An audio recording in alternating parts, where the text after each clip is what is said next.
Well, happy Sunday, Smite fans, and happy Easter out there to those who celebrate it. And you are watching Day 3 of Week 2 of the Smite Pro League. My name is Dolson. Goremizer is here with me, and we're together all day on the desk to talk about the action that we'll be seeing here today. Goremizer, we've seen, I think, 2-0s from the start and all through the day yesterday. Yeah. This is a day I'm not...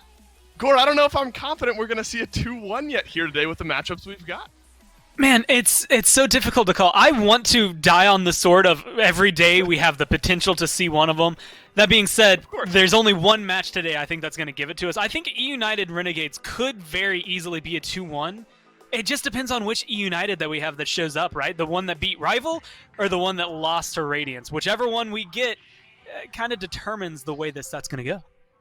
That's true, and I think that's an interesting thing to look at, and we'll really dive in to eUnited and the Renegades in that matchup here in a little bit, but kind of two sides of eUnited that we've seen, and after that first win, they've since lost, which brings them to third place, tied for third with three other teams there at 1-1. Radiance playing Obey for our second matchup of the day and our final matchup of the week. That is a top versus bottom matchup here. Radiance looking to stay undefeated, Obey still searching for that first win, and it's a big one for the Renegades as well, Gore. They're searching for their first win. So I think this is a big day for both of these teams, but specifically looking at this first matchup, Renegades up against eUnited. I want to kind of piggyback on what you mentioned about eUnited. What team are we going to get? And we'll just have to wait and see, because we've seen arguably one of the stronger teams in the league immediately into we don't know where they stand.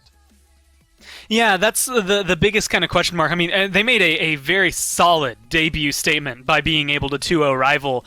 But Radiance, and maybe it's Radiance that realistically is the reason eUnited lose, right? Maybe it's not anything they did. Maybe it's not anything that goes poorly for them. Maybe it is the fact that Radiance is just that good. And, personally, I was kind of underestimating them. I wouldn't be surprised if that might be the case for some of these other teams.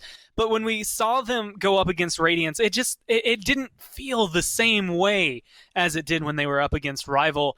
And losing at that, even though they have a lot of high priority picks, even though the drafts were going their way.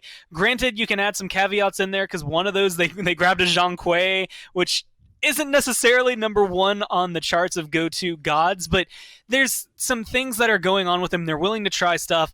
I think they recognize that, Radiance, again, in that set, we're a really strong team. Figure out what you can do.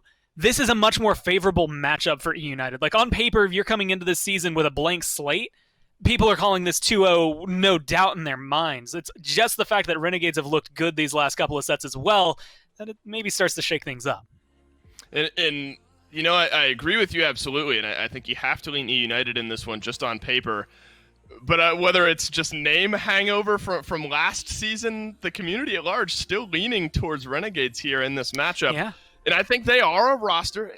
And again, it's been the weirdest thing to kind of follow. They're 0-2, but somehow we still feel good about the Renegades after their two losses. Like they're losses that don't necessarily look bad. So somehow we still feel good about a team that's 0-2. It's the way they've lost that makes the big difference, right? Like, if you're going to lose 2-0, there's, I guess, maybe three ways to do it, right?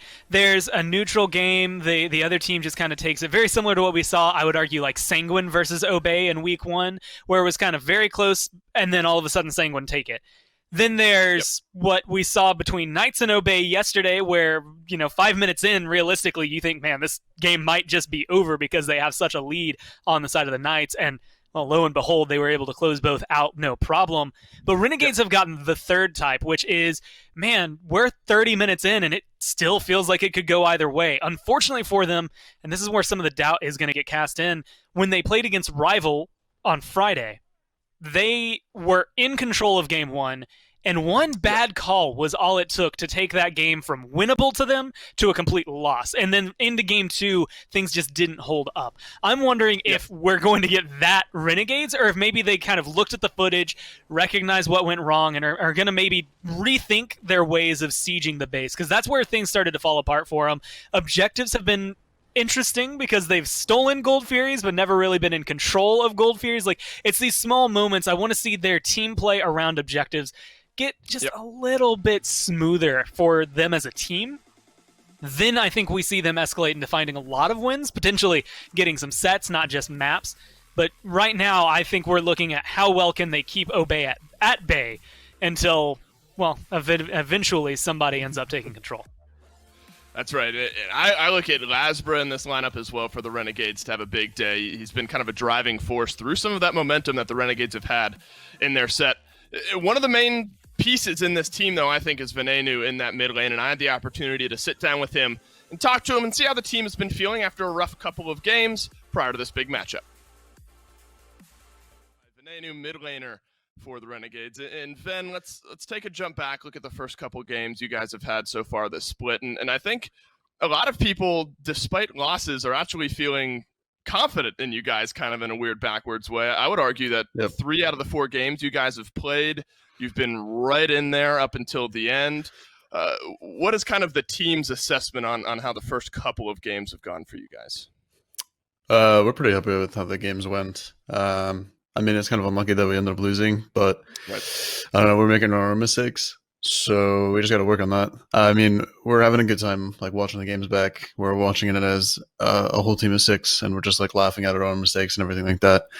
Like, it's just early mistakes that we're making, and it's, like, it shouldn't be mistakes that we're making, but we're happy with what we're doing anyway. And, I mean, it sucks that we're losing, but we're confident going forward, so, yeah. That's good. That's important right off the bat to have just kind of good, happy vibes, especially when it's been tough going up to this point. And I kind of want to look at a couple specific players. I think Lasbra and Awesome Jake have been 2 interesting players to kind of follow with you guys. Obviously, with Lasbra, a huge impact for you guys in the jungle. What do you think it's been that has found him some good success early on here? I don't know. We talked to him like beforehand, just about like what his goals were and like why he thinks, like, before we even picked him up, of like why he wasn't like doing too good or anything like that, or like from the outsider's perspective. And I mean, he admitted that it wasn't too good, but he was just looking for like a confident team in him and like to like put it in the work to help him get better, and like everybody just be like a unit together, since he hasn't had that before. And we're giving that to Jake and him. Like, we're confident in both of them. It's going to take a lot of work, but we're confident in both of them for sure.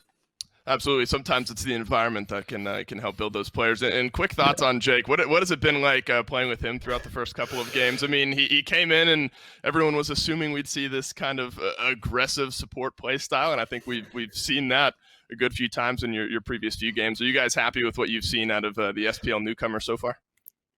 Yeah, Jake he's a really good player, but I mean, he's an idiot a lot of times, but we love him, and it's worth definitely picking him up and putting the effort into him. He has a lot of potential that has been not shown yet, but once we get to the point that I think that we can get to, I think we're going to be a really strong team, and he's going to be a big part of it. We're confident in him for sure. I agree, and it seems like, if nothing else, you guys have forged a really good family bond here moving forward, and I think that's a great foundation to have moving later on in the split. And we'll touch quickly on your matchup here today, going up against eUnited. I think people are having a hard time figuring out exactly where eUnited stand, whether they're one of these top teams. They've had a rough go of things in some of their matchups as well, 1-for-1 so far in the SPL. What is your kind of high-level analysis on eUnited as a team? I think they're a really good team. I mean, they have my former teammate, or jungler, Screammmmm. And I mean, he's really a good player.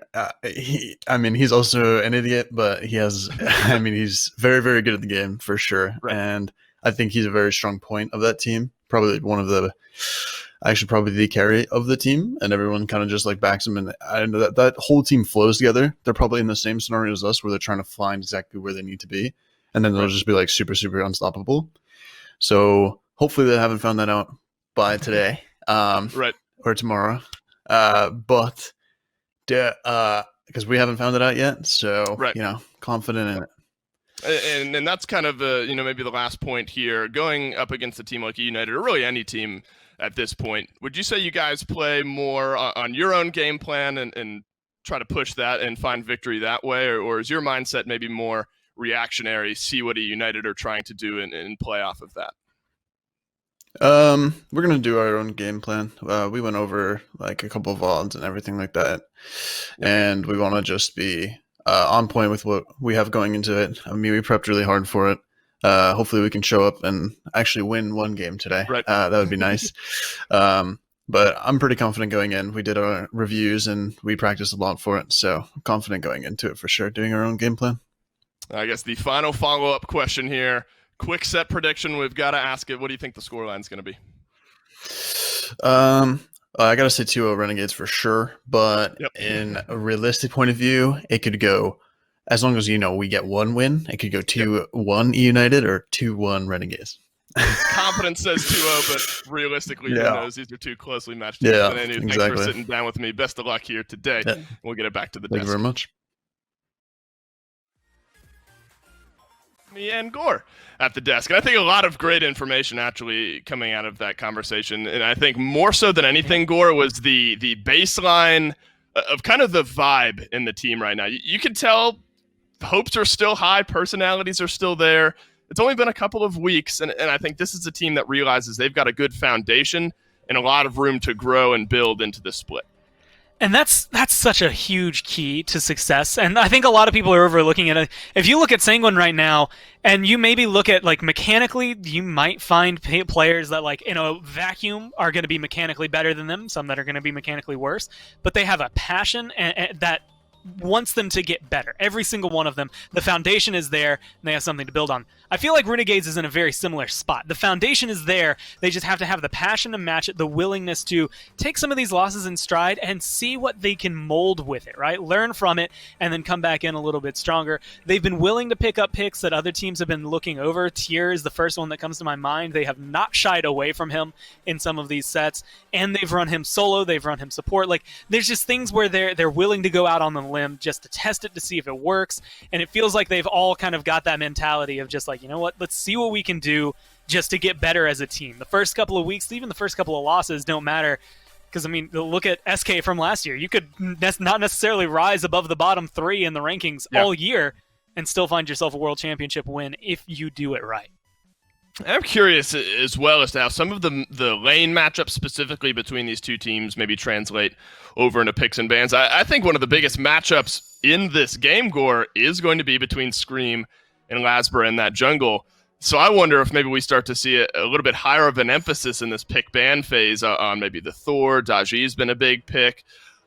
We've seen some of those high-tier assassins actually make their way into the ban column as well, and just like that, Thor taken away. And honestly, I am never going to be surprised by this. I think we've seen, again, some hit-or-miss performances depending on which team you're watching pilot the Thor. But more often than not, at this level especially, the potency he brings. The fact that we've kind of seen this dynamic shift, and this is something that's been going on in SMITE for years, because Thor's had the same ult for years, where it's just, cool, either I can initiate on you and get an awesome stun where I can follow up with a lot of damage from my kit. I can go up and just be a living ward, get a lot of vision to make sure this objective we're about to do is going to be safe. Or I can just pop it to scare you away, right? It's not even oh, I need to go in on this. Maybe I'm going back to my speed buff, and I know I'm not going to try to fight. I think he's just been so potent as a jungler that it makes sense to get rid of him. Yeah, absolutely. And I love what we've seen out of Thor for the most part so far here in the SPL. Makes sense. Take him off the board. And Merlin, I think, is absolutely, and maybe more frequently than not, been this first pickup overall by whoever's picking first. When the bans kind of look the way they do here, not surprised to see Merlin. But Odin has been an interesting conversation point, Gore, where early on he was banned out consistently, some nerfs to his numbers, but teams still reaching for him and sometimes even banning him out. And I think what we saw specifically yesterday out of Odin is kind of this is actually the exact kind of lane I was thinking of, right? If you're watching it was the Knights game where they are pulling this out, you've got 2 ranged stuns now in this duo lane, assuming that Odin is going to be playing kind of that support role. And it was a shift in that dynamic. In week 1, we saw the supports roaming around in the jungle, kind of similar to Season 6, maybe not at the exact same level of aggression, but they were pushing around in mid, they were fiddling around in the enemy jungle to try and stop them from getting experience. Yesterday, the Knights pulled it out as a pure duo lane, and that Odin Ullr just stun combo locks people down so hard that levels 1 through 3, there's no escaping it unless you pop your beats. Ullr has been a massive pick in the Hunter role. Huyi as well. I mean, a little bit less frequent pick ban, 75% of the time, but that also matches his win rate. When Huyi has been picked up, he's won 3/4 of his games. Maybe that's just in the scenario where you want to pick a Huyi, he tends to work. But a lot of teams have been looking towards this Huyi in this long lane to bring some presence in these matchups. Yeah, we've even seen a couple of teams go out on the limb and ban him away, right? I mean, they are more than willing to try and take it away because of how potent he has been. And again, in my mind, it comes down to, especially in a matchup like this where it's going to be more often than not 1v1s against an Ullr, it is throw the crown on him, and then you're looking at the boxes going your way, right? You can get stuns, you can get a knockup, you can slow him with your ult. Like, all these things kind of coming into combination, making it go more favorable for him to trade one-on-one autos. And I love the pickup of Batz just prior to that Huyi as well for the Renegades. Lasbra Pivotal, as I've brought up a few times, and I think Batz, through the past few games they've played, has been one of his big god picks. So I love Renegades getting Lasbra on something comfortable, getting Venenu on that Merlin as well, I think is a big win here. Horus played a massive role for Sanguine yesterday. And Gore, I got to admit, I wouldn't mind him being locked in here, and Renegades seem to agree. And honestly, it comes down to matching the pace of Odin, right? We saw, I would argue, maybe 2 examples of it. If you put Odin over there and you go something like a Hercules here for Renegades to bounce with that Huyi, then you are looking at trying to do kill lane versus kill lane. It is pure damage versus damage. A Horus lets you play with Prot Shred. He gives you some healing. He gives you a lot in that lane to help corral that Odin and kind of control him in the early game and maybe strip away some of the kill potential eUnited will have early on. Well, it's the battle of the low pick rates and high win rates between Awilix and Horus. Quick thought, Gore, whose draft do you like better?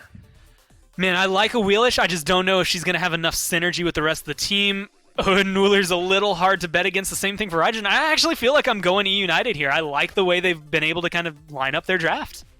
I agree, and this is the battle of a couple teams looking to get back to their winning ways. Renegades for the first time, eUnited for the second time. Game 1, let's kick it off. Thanks so much, Dave and Gore on the desk. It's over to me and Mifflin now. Hindu Man and Mifflin joining me. Miff, how you doing today? Oh, wait a second. I'm doing well. We got action straight away. I'm not going to get you a chance to talk because SoloOrTroll's in trouble already. What's going on straight in the game? A big old fight around the Fury. Eonic ate that ricochet, but he's still going to be okay for now. Okay, everyone going to back away except Eonic, who still wants to march on and get that ward down by the looks of it. Okay, bit of action early on. Bit surprising. It is surprising. We don't often see this 5v5 group up start, especially in the SPL. That's a bit of a relic from Season 4, but it seems like both teams are trying to get aggressive around the warding, try and catch anyone out that moves up a little bit too far for that vision. Unfortunately, no one finds a kill, but as far as health and damage go, Renegade come out a little bit ahead. Yeah, both these duo lanes still dancing around this left-hand side at the moment. I'm not sure if Jake wants to try and slow down the purple invade. It's not going to happen here, as neither one's going to do the purple buff. Snoopy's in a good position, though, to get in the wave early. Throws that axe at BaRRA. Won't slow him down for a moment or two, though. Bit of a dance-off at the moment, but pressure should go the way of Renegades early on. Eonic wasn't in lane in time to really allow some pressure there, but a nice little stun on Jake. So pressure for now on the side of Renegades. Miff, I do want to talk to you real quick about, like, you know, the synergies of these teams, because that's what the desk was kind of talking about here, of how important it is to, you know, get along with your teammates, you know, in this sort of competitive setting. You've been around before, you've been in a couple of teams. How important really is it for teams to get along? Well, it is incredibly important, but I might be the wrong guy to ask. I was a bit of a child when I was playing competitively, so I'm not sure many of my ex-teammates would really give me yeah, I was. You know, I've grown up a bit since then. Caster maturity comes in hot. But that synergy, that being able to work around your flaws as a team is incredibly important. It's very easy to get in your own head or get very dejected when things aren't going your way, especially in this team environment. So you have to have a group of people that you know aren't going to get dejected, that aren't going to really try and shift blame or anything like that, so you can grow as a squad. It's really funny to see that too, because I think both Renegades and eUnited have both formed two teams that are really about chemistry, teamwork, and, you know, getting along with each other. Sure, Hurriwind, Eonic, Snoopy have played together before. It doesn't really surprise me there. But Renegades, you know, you saw Ven talking a little bit earlier about how much trust they've got in awesome Jake, who's currently getting beat down, but given as good as he gets to Eonic thanks to the backup of BaRRaCCuDDa there. I do want to turn the attention to the actual game now, because that Awilix pick, the desk we're talking about, Myth, and I think this Awilix pick is really good here. There's a lot of leaps on the side of the Renegades. Yeah, you can counter out that Bot's leap as well as the Yi, and the knock-up from Jormungandr, although very short, is just enough for these pro players to get that pull. So there's a lot of ways for Awilix to get involved. It is a little bit disheartening knowing that in your core 3v3, you really don't have any knockups from your team. The core 3v3 being the support, the mid, and the jungler. It's really off a variety, so I imagine we might see Awilix try and camp out this solo lane just a little bit. And SOT on this Achilles wouldn't be a hard target to shut down. Yeah, I did notice that SOT did have that tier banned away from him by eUnited. They clearly respect that tier play that he can bring. But I guess not just him. It's a bit of a flex pick, I guess, for Renegades in tier, because they can also run it in that dual lane with Jake. Yeah, I was surprised you gave the credit to the respect for SOT, because Jake has been on an absolute tear with this tier. It's an off-meta pick, but it is a huge amount of aggression, which is going to fit Jake's style. Speaking of aggression, there's a jump in from Eonic, but he gives as good as he gets from the backup from BaRRaCCuDDa there once again. The support's getting dwindled down, but not scared to really box out. It's really nice, though, to see some duo lane action 2v2. Feels like it's been years since I've been able to say that. I mean, both of these teams drafted incredible aggressive pressure out of their duo lane. The damage output and CC chain that Horus Yi can bring is going to be absolutely dominant in the lane, but you can't discount the damage from Odin as well as the CC and damage potential from Snoopy on this Ullr. I mean, axe stance, axe throw, and a bladed arrow, hail of arrows, it's going to be enough to put anyone in the dirt. Yeah, Des was also talking about the two junglers this game. Awilix up against the Batz, Scream versus Lasbra, respectively. And keep an eye on those builds there. You can see the blink start in the relic for Scream here. No real surprise to close the gap. And no real surprise to see Lasbra being almost forced into taking the beats here, knowing he's up against this Awilix that could cause him a lot of problems. It can, and that's going to take a huge chunk out of his engagement factor. That blink is such a huge tool for Batz to get Fear No Evil off and maintain his jump for a safety outlet if he has to get out of the fight afterward. So just the pressure of having Awilix on the map forces him into that beads pickup, which is a little bit less than optimal, but at the same time, Batz is a highly mobile god. He shouldn't be struggling too much, and around a level 12, we might see him pick up that blink anyway. Just keeping on the levels at the moment, you can see that Eonic is just a little bit further behind than that of Awesome Jake, which shows me that Jake's been showing a bit more experience there in that dual lane with BaRRaCCuDDa. Sure, he'll be level 5 quicker and is, but it does mean that Snoopy should be further ahead, but it's not the case. Snoopy forced to beads and run away. The slow really impacts him there as the sun's dropped down too. Great little play from Renegades. Snoopy was just a little bit overextended on his own there. Yeah, completely alone and a level down, but on the solo side of the map, SOT going to get picked out. I love it when I call out the ganks in solo lane. I love it when I can predict where these guys are going to go. Lasbra might try and defend this blue buff, however, with his ultimate. Yeah, but 3v1, I'm not so sure about that. With Eonic being over here, he does at least slow down Lasbra's aggression. 1-for-1 then across the map, but the difference really being Renegades got that first blood. That little bit of bounty gold really does add up in the early game, especially, I guess, if you get it on the right sort of, position. It does, and getting that first blood in that long lane, when you're already ahead on the Yi, it's a good position to be in, especially considering we know what Ullr wants out of that lane. He wants to play completely aggressive at all times. It's why you pick that god. He does transition very well into the late game, but he's probably going to be lacking in sustain. I imagine we see him pick up the Crusher after he finishes his boots and Transcendence, so it's not going to be easy for them to go for any sort of cheeky Gold Fury engagements, whereas on the other side, Yi's already got that Devo's Gloves online. He's going to be stacking that up.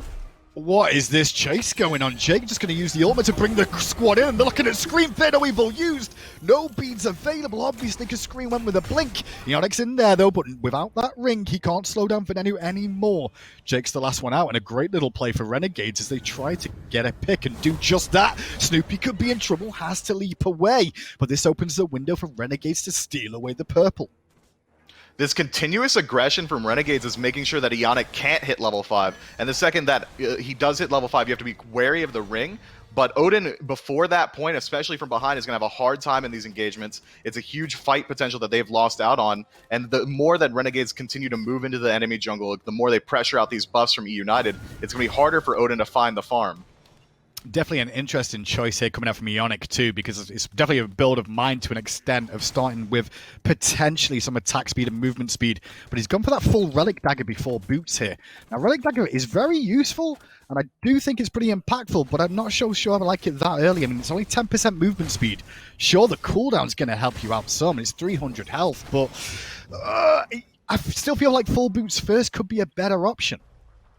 Well, I actually really do enjoy the Relic Dagger pickup on Odin. When you're playing Odin, you're playing around the ring, so you want to have it up as often as possible, and when your ring is up, that means you need that blink up as well, so you can get those engagements very easily. So now that he's got this Relic Dagger, his blink and ult should be on a similarly cooldown. And he needed the blink just there to get into BaRRaCCuDDa, but there's no backup from Snoopy. The Suns from BaRRa zoned him away, and Jake was on zone duty too. Look at that rotation from Renegades too. You also see Lasbra was over here at the same time, and also Venenu was there and available if need be.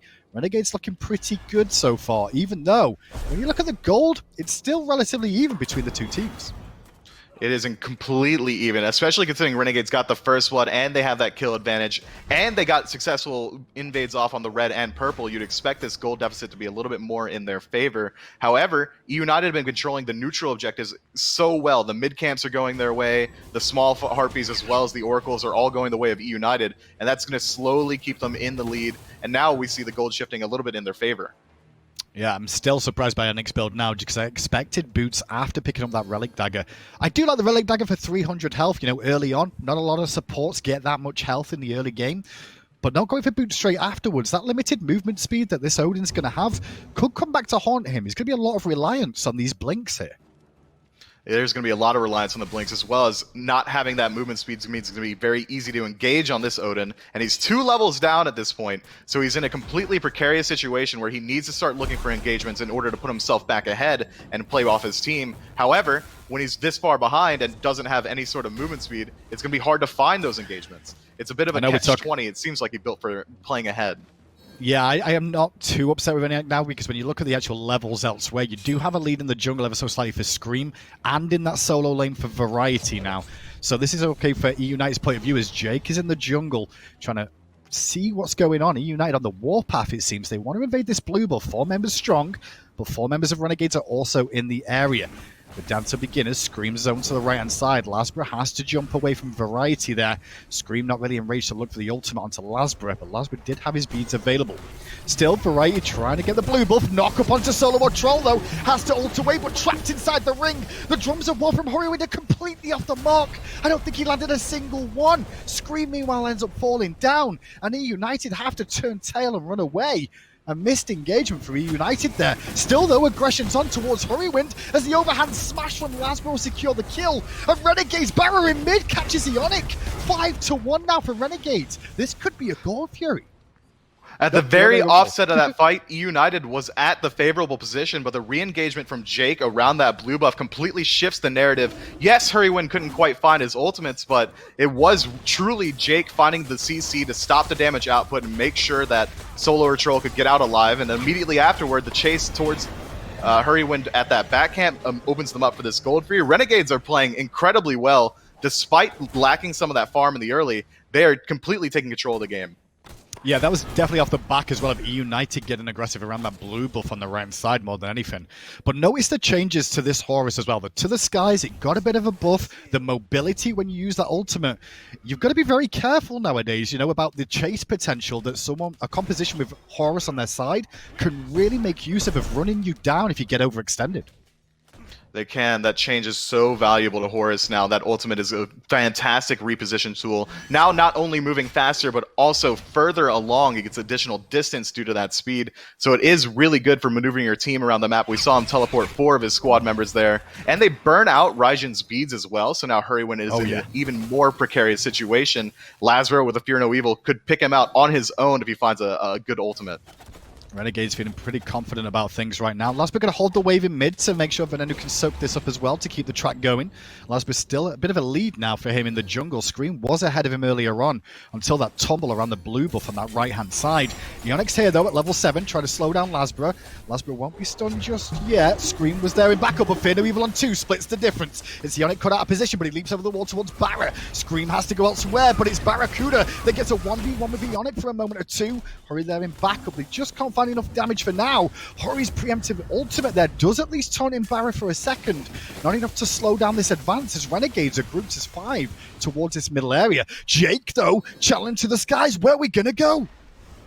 Looks like they're just going to settle for that red buff invade. BaRRaCCuDDa is doing a fantastic job of rotating out a lane. Every single fight that Renegades take, BaRRaCCuDDa is in that middle of the map trying to cover any sort of option of escape for eUnited, whereas Snoopy, on the other hand, has been sitting in his lane, keeping the lane frozen at his tower. And now he's going to get blinked on, forced to beat away from the stun. Nice axe from him, though, and Awesome Jake takes a ton of damage, but he's tanky enough for now to allow BaRRaCCuDDa to go and look for the kill. He won't be able to find it, and it will, though, at least force the ultimate out from Variety. But Scream's here, great knock-up, and that's going to get a kill onto BaRRaCCuDDa. The chase is on for Variety for Jake now. One more should be able to do it, or a spit to the face. There it is, Variety gets credit for the kill. Good teleport and rotation for eUnited to answer back Renegade's aggression. That's a lot of resources used from eUnited. They do pick up the 2-0 trade. However, Gold Fury's down. They can't really aggress towards these towers quite yet. And on the other side of the map, Renegades are already on that Pyromancer. Great call from Renegades, though, I guess, Smith. I mean, they get aggressive in the left, eUnited respond, but that opens a window on this right-hand side, and they really abuse it. They do. They did it so well. It is really going to come to who gets this mid tower first. That's what my eyes are on right now. United's mid tower, that tier 1 is already below half, and that's going to open up the map completely for Renegades to start shifting their aggression towards that solo side of the map. They can start looking towards making plays around the Fire Giant or the Pyromancer once it respawns. I imagine the next huge fight will erupt around this Oni Fury. Should open up the map even more, allow them to get continuous objectives or push along with those waves. Renegades have a fantastic siege comp. At any point in this game, they decided to group up level 15, level 10, it doesn't matter. They have the Awesome Jake 408 to chase down any sort of kill that gets away. They've got Lasbra with the engagement off the Fear No Evil. They've got so many options in order to open up these sieges. Eonic's got a good angle on BaRRaCCuDDa here. No wards down in the jungle, but BaRRaCCuDDa definitely senses some sort of danger there. And you did mention about that mid lane tower. It's interesting because Renegades are definitely giving up their side lane towers quite heavily. Look at BaRRaCCuDDa's, for example, and the fact that, well, SoloOrTroll is down, but they've got that pressure in mid instead. Jake looking for a play somewhere. He's going to end up going towards the purple on the left-hand side. Unfortunately, no one's really around, but Lasbra will come along for the ride. Meanwhile, Variety now in the mid lane. Fury's up in about a minute's time here, and that's where you can start to see people positioning more to this left-hand side. Lasbra just dropping down that sentry ward to make sure they've got some good vision in this area. I like what Jake was going for there with his ultimate. He says, look, we're already grouped up, Lasbra and I, so I might as well go into the ultimate. If anyone's around, they should fall. Unfortunately, there really wasn't anyone. It is a bit of a cheeky ultimate, just trying to see what you can find. But I like the timing of it as well. By the time this Oni Fury spawns, it won't have mattered that he wasted his ultimate, because it'll be back up again. Well, there's 3 members on the left-hand side from Renegades, but it was sniffed out by good ward placement by eUnited on that angle there that Doug just showed us. So they're not going to be able to find a pick just yet, and that should give a bit more time for Awesome Jake to maybe get that ultimate back up for this next Fury. It's going to be an Oni Fury. How do you feel about the Oni Fury at this stage of the game, Myth? Does it make an impact at all, or would you rather have, like, the gold or, you know, the Primal Fury at this moment?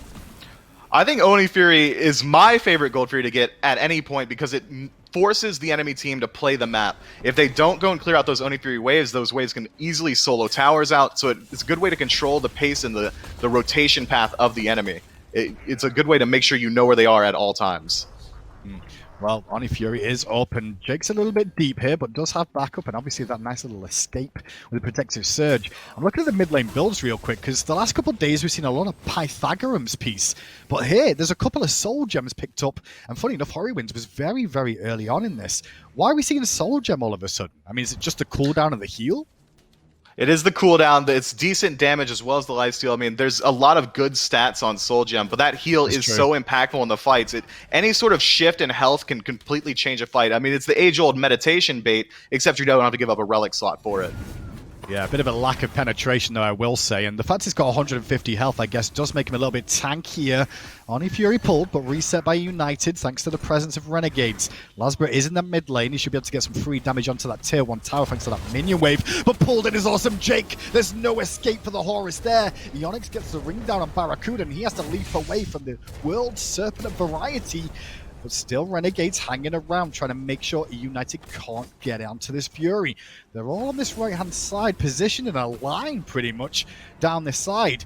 And eUnited realizing they're kind of in a bit of a weird position here to make anything happen. SoloOrTroll's pretty deep on this Achilles and maybe a little bit isolated here. The rest of Renegades are just holding back, waiting for an opportune moment. But so far, it's just that pick on Jake for all the ultimates out of eUnited. Yeah, with every ultimate down, if Renegades can find a decent engagement here, even despite the number disadvantage, they should have the advantage in the fight. Eonic gonna see some aggression and pulse. It hit two, it banks off the wall on the third attack from BaRRA. Bit of luck involved, or maybe it's skill, you guys tell me. Venenu taking a lot of damage, but gets the flame waves off onto Snoopy. The soul gem did proc there to sustain him back up, alongside that surge coming out from awesome Jake, who's now back in the fray. And the frenzy's popped, and it's Renegades that find the window. Could eUnited not engage on that Fury there? Is that what went wrong? They just kind of hung around them if they didn't do anything. I mean, with none of your ultimates available, and then immediately off the back of your ADC getting picked out, I don't blame United for being a bit hesitant there. I do, however, want to praise Renegades. It's not easy off the back of a pick of one of your teammates to just stay calm and stay positioned around the Oni Fury and make sure that United couldn't get that free engagement, as well as how they split up the map, how they sent SOT into the backline and had Lasbra in the middle. They knew United that if they do over-engage, if they move up too far into the Gold Fury and try and force the fight, that they would have been completely surrounded. So I do really like the discipline from Renegades there. And now with these Oni Fury minions pushing, now we've got a bit of pressure around this Pyromancer on the right-hand side. Renegades turn their attention there, and Scream could be under a bit of pressure from SoloOrTroll. Variety will teleport back in, though, but Renegades starting to group on this right-hand side a little bit more so. Looking good for the Renegades here so far, Mifflin. They're looking like they're starting to find a bit of form. They are. I mean, this is a team that we knew could absolutely compete at the highest level. No one of their losses have looked bad. Eonic immediately picked out. That's rough. But a lot of ultimates used by Renegades there. Lasbra no longer has his available, and neither does SOT. That Execute's not going to be able to play into this next fight. So I imagine we see a tower pressure rather than the Fire Giant. Definitely a rough situation for Eonic now. He's 4 levels down against the enemy support. Sure, 1 or 2 levels down is pretty much normal, but as an Odin, you really want that secondary relic at this point if you can. That level 12 is so important to support players. Lasbra, though, being chased through the jungle pre-beads, which I really love there, just to make sure he doesn't get hit by that gravity surge. But it's always awkward, right, when you have to pre-beads, and you don't even have to waste anything to get them. Yeah, that is really nice for Lasbra, and he should be able to get the tier 2 tower on the other side of the map. Eonic at this point is 5 levels down. He still doesn't have boots, and I don't imagine he picks them up yet. I mean, Jake is running circles around him in pure mobility and utility. This is a bit of a weird fight. It's 4v3 on the right-hand side. It's 2v1 on the left is going on. And Renegades are coming up huge. Variety's dead. Eonic is now dead yet again. And Hurriwind in the jungle has been left alone. No one here to support him at all. Those drums he's banging away, hoping they'll do something. Not enough to take out Renegades, who get a tier 2 tower to answer back the one eUnited just got. The 11-4 then. Gold lead around 4,000.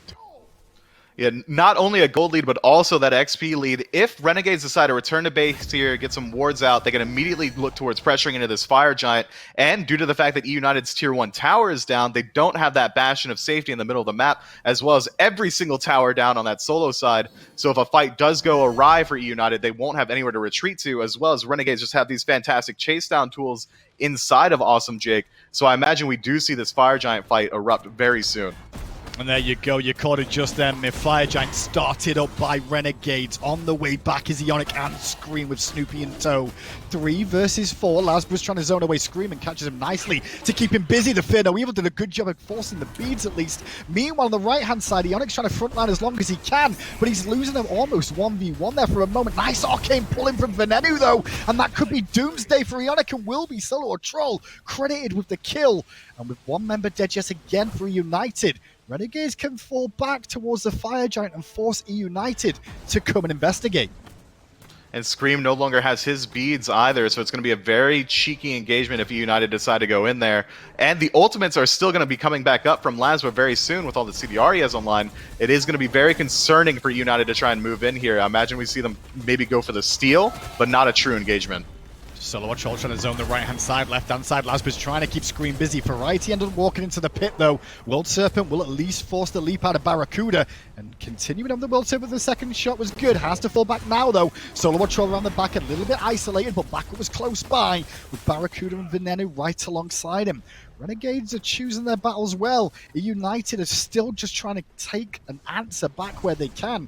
They're not scared of scrapping though, eUnited, by the looks of it, Myth. They're still going in for these fights. Talking about that though, there's a frenzy pop from Awesome Jake. In we go, and it's Variety without the World Serpent now. Under a lot of pressure, trying to take down SoloOrTroll. Won't be happening today, as the rest of eUnited forced away by Lasbra. I love the decision making there from Renegades. They know that World Serpent's down, so they immediately commit all of their resources onto Variety, knowing that it should be a very easy pick for them to acquire, and it was. So they return to base afterward. There's still 30 seconds on the respawn from Variety. They can move in towards this Gold Fury as it's respawning, or they can move in towards the Fire Giant and try and force another fight. Renegades have a lot of options here, and eUnited need to find something to shift it. If they can't win the fights, I'd like to see them maybe allocate some resources towards split pushing, maybe clear out that mid tower that's already at half health, or even try and go and do the other objective. If we see Renegades go to Gold Free, I'd love to see United's trying to get a cheeky Fire Giant. Anything to slow down the roll that we're seeing from Renegades right now would be absolutely pivotal for United. This Renegades team across their roster here all really struggled last year for the most part in trying to find some substance to their play, but forming together as a unit now. I think a lot of people are baiting into the fact it's BaRRa's team. But I mean, SoloOrTroll and Lasbra weren't on that team. Neither was Venenu last year. This is a completely new look from Renegades, but it's one where they feel confident that the synergy of this team, the morale, the chemistry is really there to build off of. And in this game specifically so far, you can start to see it. You can. These guys have been working together a lot. I mean, from day one, we've seen flashes of brilliance from Renegades. They've been able to find these early game engagements. They've been able to play through the mid game. It's really around this point of the match, 24 minutes, 25 minutes, when we need to start really paying attention to what they do. At this point, they have had this lead before, but they've thrown it away multiple times, and it is usually around this stance of the Fire Giant. But I'm seeing a lot of discipline that we haven't seen previously from Renegades, so maybe they've already ironed out all those kinks, as Venenu said during that interview. Yeah, I agree with you, Myth. I think you can just see by the zone work from SoloOrTroll and Lasbra that they're all on the same page. I'm definitely interested. Who would you expect would be the shot caller on this team? I would have to give it to BaRRaCCuDDa, as he is the most veteran player on the team, and as well as just having a shot caller in your ADC is nice. However, the communication center of every team should either be the support or jungler. Nasty little ricochet out from BaRRA, didn't do a ton of damage, but it did separate up eUnited for a second. Fear no evil used by Lasbra, and already the Will Serpent used. Jake's in the sky, going to fall back to the realistically safer side, but still Variety marching in. SoloOrTroll goes to the backline, trying to find a bit of pressure there onto Scream, but instead he needs a ton more damage than bargained for. But this has left Hurriwind alone on the backside, and Lasbra whittles down the health bar. Venenu now a little bit overextended, as SoloOrTroll's too low to escape with his ultimate away from Scream. Great answer back from eUnited, and the chase is now on. The health bars of Renegades are in tatters. Sure, they've got a couple of heals, but they're not going to be able to do much just yet. That's the first time eUnited have won a little bit of skirmish there around this Fire Giant. Renegades took that fight absolutely split up. I think they saw what you saw, which was Hurriwind completely split off, and then half of Renegades are completely looking at that, whereas the other half are still taking an engagement that had started previously, and Jake gets left alone to the Wolves. Unfortunately, a small throw, but they should be able to defend this Fire Giant pretty well, especially considering they have the lead. Yeah, pressure's starting to relieve a little bit. Still 2 minutes 40 on the next Fury spawning. But all the attention in the game so far for the last 5 minutes has been around this Fire Giant area. We saw the Pyromancer go down, and nobody's really like at high level for this for me. I mean, we've got the junglers at level 20 and Venenu at level 20, but nobody else at 25 minutes, Myth. It shows how like scrappy this has been. No one's really been able to find too much farm.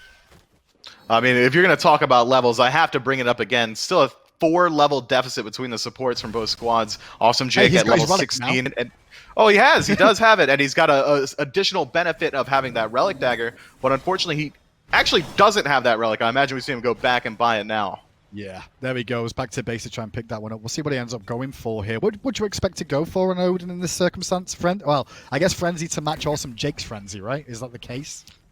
It is, and as well as the fact that if you drop your cage and drop your frenzy inside of it, everyone fighting in there is going to be having a huge buff. It's going to help them fight into these objectives, as well as if they do get a lead, they could use it to siege these towers. Frenzy is so valuable. Scream was a bit deep on that left-hand side there, and with Eonic coming back from base, there's 3 members of eUnited trying to defend a Fire Giant. Renegades are trying to burst this one down as quick as they can. The Suns are doing work, as is the Merlin, but eUnited steal away the Fire Giant. A huge come-up for them after being on the back foot for so long. SoloOrTroll's alone, but a great heal from Jake keeps him topped up, and SoloOrTroll should be fine. Bad news bears, though, for Lasbra as he gets soloed down by Hurriwind, and Scream takes out SoloOrTroll, but BaRRaCCuDDa, the Man Mountain, leaps into 3, tries to bring down a couple of carries to make sure this Fire Giant's not going to work out that well. Venenu falls. It's Jake versus Scream, and Jake says, "Not today, sunshine." It's a 4-for-4, but eUnited steal the Fire Giant. I mean, eUnited are definitely the beneficiaries of that engagement. Yes, it is a 4-for-4, but they get the Fire Giant, slow down Renegades, and this is exactly what I was worried about. That engagement from Renegades was a little bit sloppy. They were all 5 grouped on that Fire Giant. No one was truly on zone duty, and they burned it a little bit too quickly, so peeling off of the Fire Giant wasn't even an option because they had to be worried about the steal, and instead they stick to it, take damage from the fight, as well as losing the Fire Giant off the back end of it. That's about as poorly as it could have gone. And that's a little bit of what we were concerned about, that 25-minute mark where Renegades start to flounder around the Fire Giant. Seems like they haven't completely freed themselves of those shackles. Yeah, I'm not sure what actually secured that Fire Giant. Let's have a little look at the replay if we can and just see exactly how eUnited got there, because I was so caught up in the actual action around it that I just didn't know. That's not a replay, that's me. Hi guys, it's us, the casters, and now a replay. We're on camera, but now we're back into the replay. Here's a little look at what it was. Was it? I couldn't even tell from that. Maybe it was Odin's 3, if anything, or Hurriwind over the wall. I guess could have been the state of affairs there. But a huge come up with eUnited. I was going to mention the lack of secure from Renegades really does come into play here a little bit, Myth.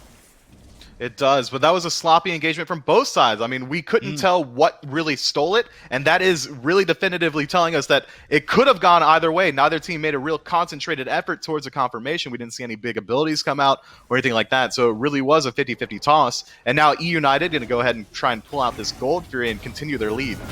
Oh, but they did reset it just then by SoloOrTroll's pressure. Awesome Jake stunning onto Variety, forces the ult. Oh my god, and Variety just disappeared. He was trying to ult away. Jake now in the chase with the 2 of the skies as Lasbra engages on Snoopy. Fear no evil into the wall, puts the pressure on Snoopy, and there's Jake to follow up, but no one came with him. Instead, he'll have to rotate back and pick up the scraps of Eonic. But Renegades, after eUnited now trying to get the Fury, answer back with an attempt of their own at dissuading the aggression. Man, this is back and forth. Oh, nice pull from Scream, but the backup from SoloOrTroll isn't going to be enough to save his life. Drums of war put from Hurriwind will whittle down the health bar of SoloOrTroll, and the chase is now on. Lasbra may need to help him out and get involved, but it may be too little too late as Scream gets the kill on SoloOrTroll. We'll call it a game of throws. What was a 2-for-0 turns into a 2-for-2 and no objective off the back end of it. Had Renegades decided to just back up and do the Primal Fury, that would have been available, but it seems like half of the squad wanted to move in towards that tier 2 tower in mid, and instead Jake and SOT were playing around that tier 2 in left, and things just didn't pan out how you would want. I am losing my mind that we're 30 minutes in the game and near enough everyone outside of the supports is still not level 20. I've got solo laners and hunters that aren't level 20 yet. Even though people are in the lead in this game to an extent, that's crazy the amount of action we're seeing in this one. 30 kills in 30 minutes. I think the XP deficit from the Hunters for Renegades really comes off the fact that BaRRaCCuDDa was shifting a lot of his focus in that early game towards moving his fight into the mid. He didn't spend nearly as much time in lane as Snoopy did, so the beneficiary of that is Snoopy now that it's hit that 30-minute mark and the gold deficits are about even. Yes, it's only a single level lead, but that is going to continue to grow as gold is going to start shifting towards Snoopy's favor as well. He might be able to start to allocate some of that gold towards sustain in his build. Still no lifesteal online for Ullr. However, if you take a peek at BaRRaCCuDDa's build, we get to see that age-old crit build, and I imagine that's going to be a Poison Star to finish it out. Yeah, we do have a Thorns online for Variety so far, but we're not going to see much more than that. Interested to see what Variety's going to go for next. Is it going to be a Pythax piece, potentially, on this Jormungandr? A bit more sustain for him? It's not an item we generally see on the Jorms. It really isn't. He's showing that he's willing to build those ore items. He's got that Void Stone. I would imagine it is Pythax piece. You know, help Hurriwind out a little bit, get him some of that additional power and lifesteal with the aura on it. But that is an interesting pickup, and he's going to be a lot squishier than your standard Jormungandr. It does feel like both teams have maybe agreed to not buy too much anti-heal as well. I mean, both of them going with these soul gems, not much anti-heal in the game at all. So the sustain is a real thing here this game, specifically for Awesome Jake, who does have that protective surge, may need to help out SoloOrTroll, zone away some of these carries. Drums of War sounded by Hurriwind though, does pretty good damage, but now Jake may re-engage again. Lasbra on the back with a beautiful Fear No Evil, isolates Eonic, but Eonic gets over the wall. Jake meanwhile keeps Snoopy and Hurriwind busy. Eonic does fall down to Venenu at the tail end, and still though the chase is on. Suns onto Hurriwind, beads forced, Thunder crashing away, escapes the slow from Awesome Jake. BaRRaCCuDDa not so lucky, he has to try and run away as fast as his little worm legs can carry him, if he's even got legs. It's not going to help him out now, with 2 tanks being down on eUnited. This could be an FG attempt. And it absolutely should be. FG should be pretty easy for them to pick up here. Scream, the only one really in a position to move up, and they have vision on him as well as the decent ward coverage. So this Fire Giant should be very easy for them to confirm, especially considering Raijin no longer has his ultimate, so that steal potential is down. Really, the only steal worry you have is Snoopy, and he was in base. Yeah, no chance there, especially with SoloOrTroll doing very good zone work along with the wards after the fact. Renegades' engagements are starting to look pretty nice to me. We're seeing Jake look to zone people away, whereas we've got Lasbra being willing to engage a little bit more, you know? He's looking for these Fear No Evils that hit multiple members and just forcing eUnited more to scatter than stay as a unit. Yeah, I mean, Lasbra has been playing this Hunbots all year so far, and no team has really thought it worthy of banning out, but I think that is truly a mistake. He's so comfortable on this character, and he is playing as almost a solo agent, if you would, inside these team fights. If you watch Lasbra, he's not playing around the rest of his team. He's just looking to find the best ultimate possible. He might be able to pick out someone on his own, and then he backs out completely. I also really enjoyed Awesome Jake's usage of the ultimate. Normally you see the team group up around it and then try and get the jump on someone, but he's been using it on his own, maybe landing on his squad to drop a shield, or as we saw in that last fight, completely zoning out Hurriwind and Snoopy, making sure that no one could follow up off the CC from the rest of United. A lot of talk about 408 coming into this season, but honestly, this game specifically, I mean, been involved in 18 kills so far. Not a bad little slash line, especially on this Horus play.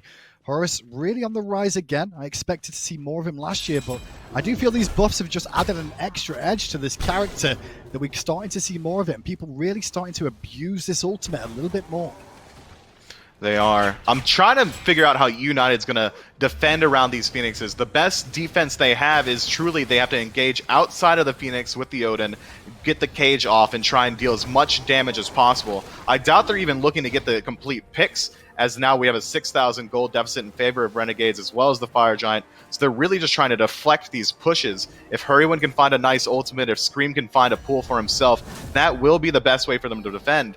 But Renegades' siege is so good simply because they have these huge AoE ultimates, as well as Venenu on this huge AoE mage, and Lasbra with the Fear No Evil. So many ways to disrupt the backline or even stop any sort of re-engagement from eUnited. It's going to be very difficult for them to stop anything that they want, especially if Renegades decide to split the push. They can send the 4-1, 1 in mid, 4 in that long lane. It's going to be no one on the side of eUnited can take the 1v1 against Lasbra, so there's a lot to be worried about.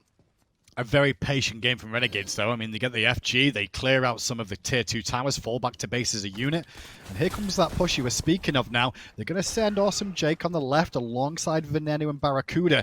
Meanwhile, you can just see SoloOrTroll and Lasbra both hanging around this middle area, but the wall coverage from Reunited isn't too bad to get some vision going on. You see the pings on the right hand side.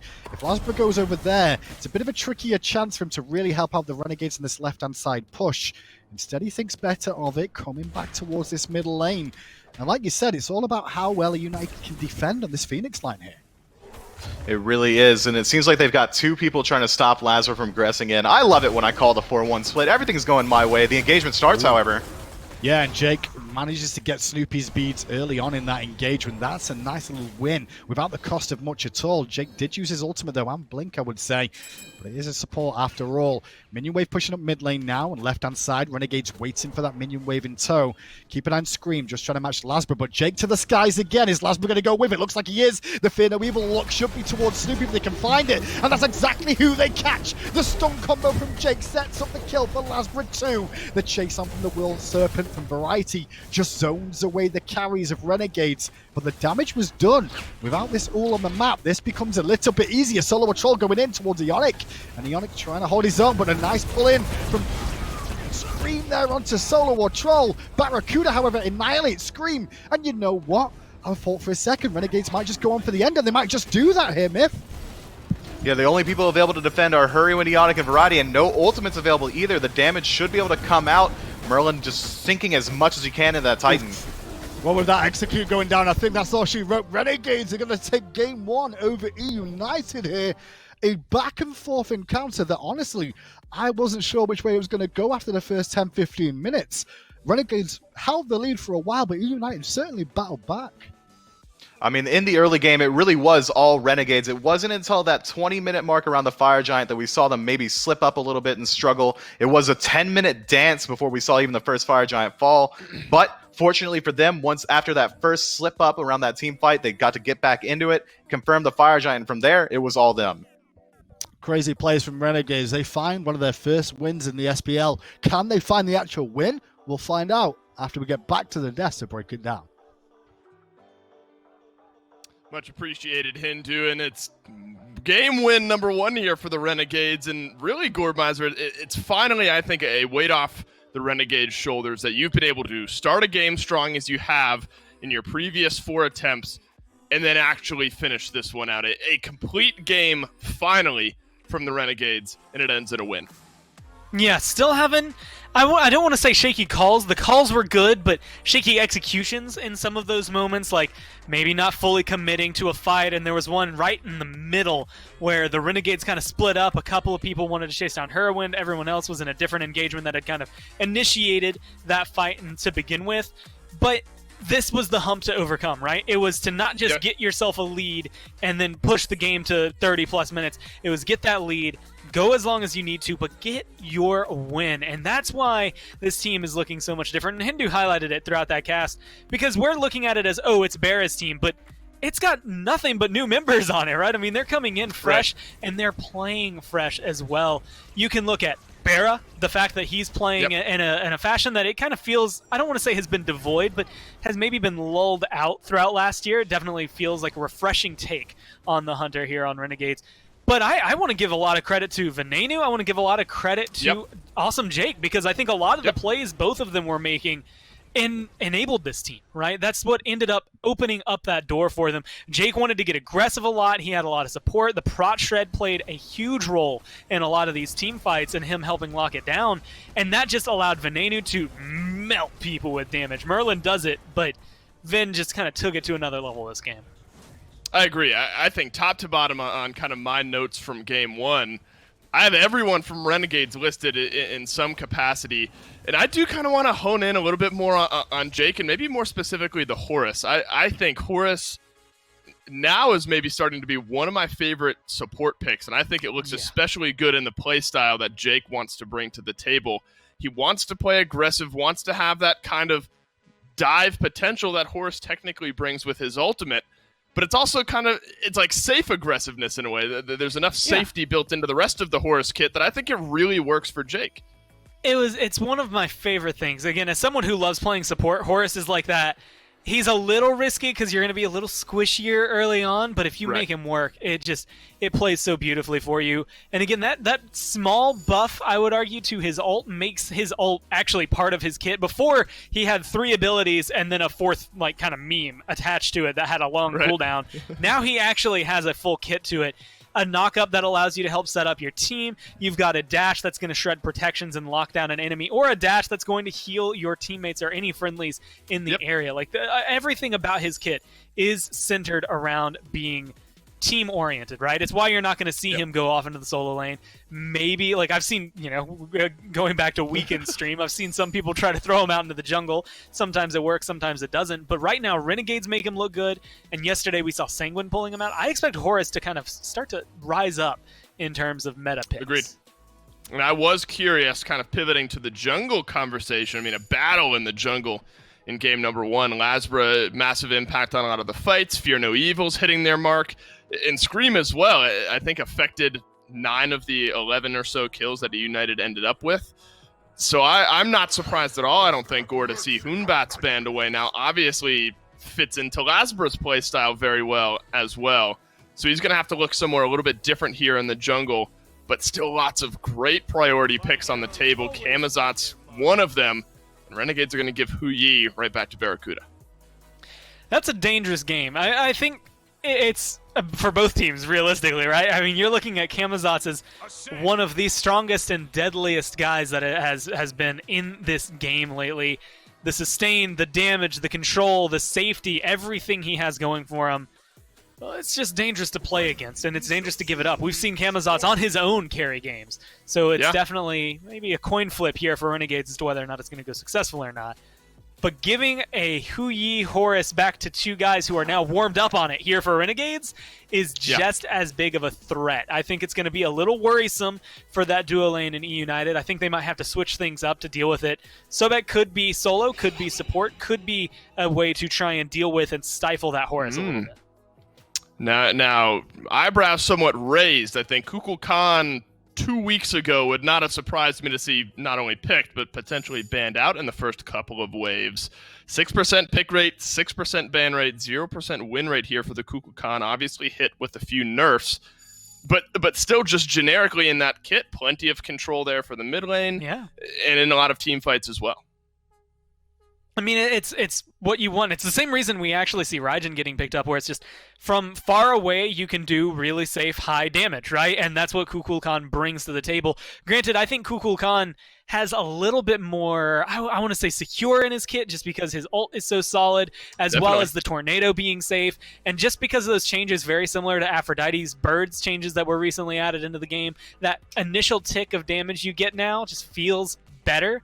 And it enables this to be a safe mid lane, right? It's not going to be as fun or as damaging, I would argue, as the Merlin was. So we have to kind of keep our eyes on how potent this Kukulkan is. But if you can't go Kukulkan, or you can't go Merlin, you can't go Raijin, there's a few mages, I guess, left on that list of high tier that you want to go for. Yep. And he's sitting up there. Gore, look at this presence that eUnited have brought right towards Lasbra. Ban out the Pele. Ban out the Cirquet, take away the Batz as well. Awilix banned out by the Renegades. So they're going to force Lasbra, I'm not going to say way down his god pool, but it's going to have to be something a little bit different here. Daji maybe jumps to mind here. She's often in that conversation of kind of jungle gods, where a lot of junglers in this league will start to pivot once the Batz, maybe the Cirquet banned out here. Anhur locked in for eUnited. So maybe presumably a jungle Camazotz there for them. I'm not going to ask you to predict, but maybe what are some junglers that you hope to see here for Lasbra? Susano. How about Susano? I'll just say, like, it's very convenient for her to get locked in. He's actually been very, very big and on the rise lately, so it's not too surprising. It's not immediately where my mind went, but that is going to be very solid in terms of keeping up pace and enabling some aggression for the team. That being said, my eyes almost immediately go towards Camazotz again having that sustain, Sobek having some anti-heal. It's going to be harder for Renegades to get off the ground the way they did last game. And they'll hope to do so and secure themselves their first win in the SPL in Season 7. Graham, take us into Game 2. I will, Dave, and as you were just saying there, I mean, Renegades, first win of Season 7, but there's a chance here for BaRRaCCuDDa. Hang on a second, I was going to mention BaRRaCCuDDa, but once again, eUnited on the prowl into the enemy jungle with this Sobek leader, Mifflin. Hey, Miff, you wanted to hear something really interesting? You know, I do, actually. The last time BaRRaCCuDDa won against an SPL team, you know what the date was? I don't. Is this a quiz? I don't know the answer, I'm sorry. You should know this. Everybody knows. May 16th, 2019 was the last time BaRRaCCuDDa won an SPL set. That's how long it's been. Almost a full year. I mean, he won a game in placements against one of the Challenger Circuit teams, sure, but against SPL opposition, SPL caliber teams, it's been almost an entire year. And right now, Renegades could do it today. They absolutely could, especially considering last game, Renegades, the entirety of their early game aggression was born out of that duo lane, and in Game 2, they got the exact same comp. BaRRaCCuDDa on that HuYi, Jake on the Horus, and Eonic seeing the same level of aggression that we saw in Game 1. How do you feel about the Horus getting through again? I think really Jake had a great game in it last time. Do you reckon it was worth banning it, or was the focus towards Lasbra better? I think that it would have been worth a ban, especially considering in the first phase we saw the tier ban come out, which is, for my money, I'm going to say targeted towards Jake, but he was shown so well that he can play that Horus. Now Snoopy into some trouble. False. Oh, he can't get away from it, and now Eonic under pressure too. They just stepped up too much against Jake, and that engagement with the stun was just beautiful. He walked up, stunned Snoopy. Snoopy didn't bead, and even if he did, it wasn't going to save him at all either. Yeah, that damage potential out of the Horus and the Hu Yi is so high. And that does play into what I said. I'm surprised that they let it through, because that's exactly what happened in Game 1, and it's happening in Game 2 all over again. I will note out as well, though, the Horus change that I was talking about so excitedly earlier on isn't even in the game yet. So this game's got to get better as time goes on with the changes made towards the ultimate. To this guy's still at the same level for at least a time. He's Thunder Crashing Hurriwind, though. Beautiful play from eUnited with Scream flanking in. The damage was good, just not enough to find a kill. But at least they whittled down their health bars. Yeah, that's exactly the type of play we expect to see, but awesome Jake on the back end. Now Hurriwind alone. Pre-beats. Not going to help him out, those pre-beats whatsoever. The knockup was good, and Lasbra gets credit for the kill. Turnaround play. Works out beautifully there. And now Renegades with a 2-0 lead, and Scream under pressure as well. Just trying to get away from the danger zone. That is the 3-man army of Renegades chasing him down. All the while, BaRRaCCuDDa on the left-hand side is keeping 2 members busy. And the United can't answer back. That's 3 kills now for Renegades in less than 3 minutes. That's 100% off the back of Jake's play. I mean, he gets the kill in duo lane, immediately rotates out and facilitates 2 more kills in the middle lane. He's playing so well on this Horus. It's something that you have to be concerned about. This CC that he can bring is so high. The stun into the knockup, it's so potent, and we see it coming into fruition time and time again for him in this set. They're going to have to slow down his rotation path, hope that he doesn't continue to get this level of free casting as well. Horus is not the safest pickup in that lane, so maybe if we see some aggression out of the Achilles towards the long lane, he might be able to shut down the Horus, stop him from rotating out. Eonic tries to come in and slow down BaRRaCCuDDa, but a great ricochet stun onto him will slow down that. And that's kind of what you were hoping for here for Reunited in this dual lane. Now, if Barra's going to get left alone here, Myth, you really want to zone him off this experience as much as possible. And that's exactly what they're going to do. BaRRaCCuDDa instead going to return to base, but that can't hold for long. The second Jake's back in that lane, it's the same level of kill potential that we saw beforehand. I'd like to see United maybe shift their focus towards ganks, maybe play exclusively off of the burst potential out of the mid laner, but for now, it is truly going to return back to farming. 1,000 gold already 3 minutes in the game towards Renegades. Yeah, and 1,000 gold is pretty substantial at this moment in time. Sure, split it 4 ways, sorry, 5 ways, it's 200 gold apiece. But that does add up quite nicely. Awesome Jake doing a very good job on leveling here as we tune into the solo lane, variety against SoloOrTroll. Interesting to see the Camazotz picked up again. We've not really seen too much solo lane Camazotz as of late, but he's definitely viable against likes of Jormungandr here in the laning phase. I do like the Jormungandr pickup, knowing that was going to be a Camazotz solo. It's a bit of an ongoing joke that Jormungandr is just the upgraded Sun Wukong because of the level of safety that he brings. There's not many gods in the game that can really fight toe-to-toe with Camazotz, so if you know you're not going to win the fight, you might as well play for that late game disruption, and that's what Jormungandr brings. He won't exactly win that lane, but the second the team fight phase erupts, he should be able to bring a similar amount of pressure as Camazotz.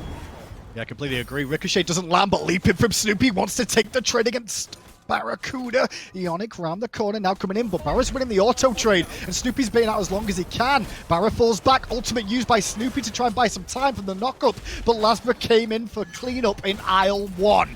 Now the sun's dropped down on Eonic, and the knockups are just too much. The pull away from Lasbra wasn't clean, but Barra gets credit for the kill again. Or should I say that for the first time. Renegades now up 5-0 with a 1,500 gold lead. Yeah, they are absolutely running with it. This aggression is still born off of Jake. He's playing this match absolutely perfectly. The 408 proving to all the haters that he isn't a question mark in the league. He's playing so well. He's completely controlling the pace of the match. He's almost operating as a secondary jungler with this warrior out of the support role, and it's working perfectly fine.